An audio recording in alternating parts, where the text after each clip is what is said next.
You know, Colin Coward comes up after the show at 2 o'clock, 1420 WEMB Sports Radio. Also listen to it at jetbroadcasting.live.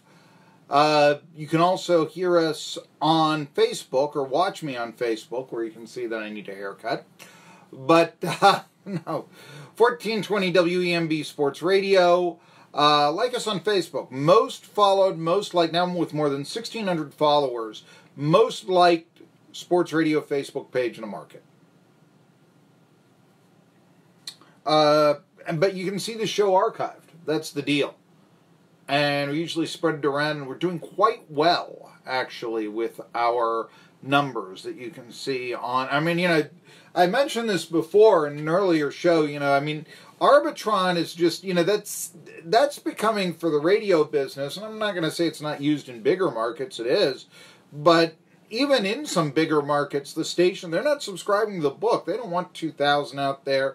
And a lot of times now, you know, in this market, ratings, and they're always important. We want to have the influence. We want you to listen to us. Don't get us wrong.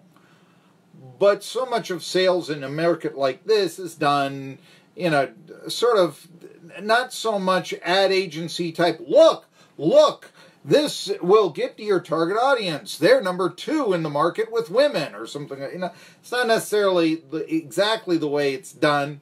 It's more on a personal basis when you're in a mid-sized market like the Tri-Cities. Not that ratings aren't important or that they aren't used.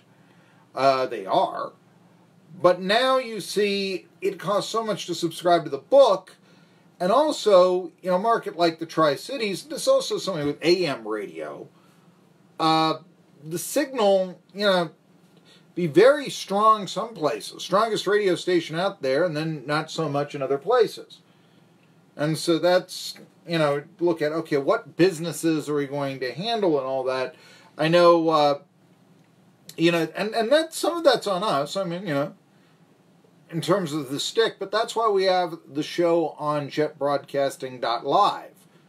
That's why we have the entire station on jetbroadcasting.live. That's why I put the show and archive it on Facebook Live and on our Facebook page, and why our Facebook page has done so well. You did hear the story about Kevin Bryant, safety, taking a multi-year extension with the Titans as they lose a lineman. And, you know, we'll talk a little bit about the lineman, but I will say this, without Lewin, Titans, you know, they had to place 3 guys on a physically unable to perform list, including their kicker, Ryan Suckup. And I just, you know, you look at the race in the AFC South, and, I mean, you thought it was going to be the most competitive one in football. Maybe the black and blue division. Maybe, yeah, that NFC Central. You know, the Packers, the Bears, the Lions, and the Vikings. Who's going to win that one? You know, I mean, maybe that's the one. But if it isn't, it's the AFC South.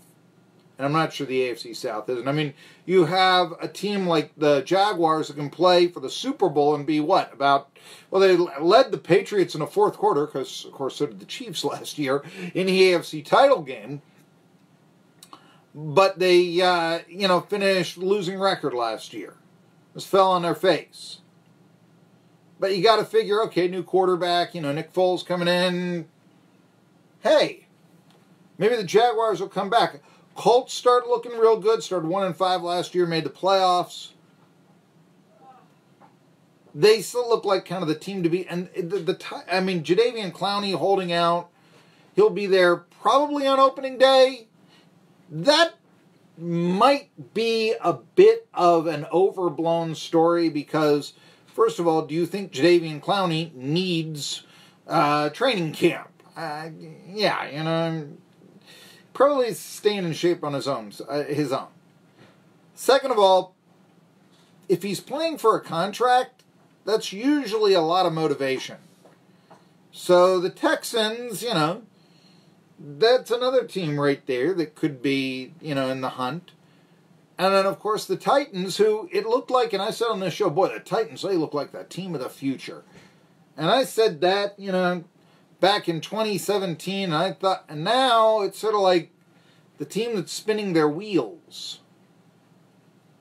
And you don't feel as good about the Titans right now as you did, let's say, at the end of 2017. Now, one of the things about signing Bryant to that extension, and you heard Matt Pauley say at 5 years, $70.5 million, about half of it's guaranteed, is that Colin Cowherd, as I mentioned, who comes on after I do, had some very interesting things to say about Jacksonville paying one of their cornerbacks, Jalen Ramsey, an all-pro. He showed up at Jaguars camp in a Brinks truck, in the spirit of, that's been done a lot of time, showing up to training camp. And, Ted Hendricks, the Stark with the old Raiders and Baltimore Colts and such, Baltimore Colts, it was a while back, but he always would make a real big show showing up at training camp. He would appear, he'd go to training camp on horseback or something. Well, Jalen Ramsey went to Jaguars training camp yesterday by Brinks truck, held up bags of fake money. You see, he's going to get $3.6 million this season. It's his fourth year. Then $13.7 million in 2020 because the team picked up his fifth-year option connected to his rookie deal. Colin Cowherd, though, talks a little bit about this, and he said, look, you're talking about a cornerback you're giving all this money to, and you've got a salary cap.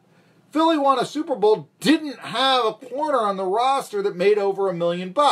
So says Colin Cowherd. This is a great point.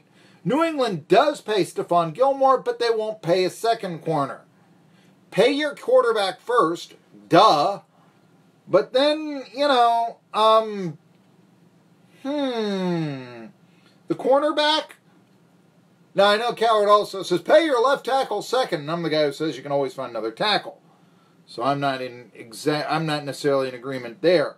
But it is kind of interesting. I remember, the Steelers went to the Super Bowl in 1995. That was the year they didn't have Rod Woodson. So go figure. He might be right.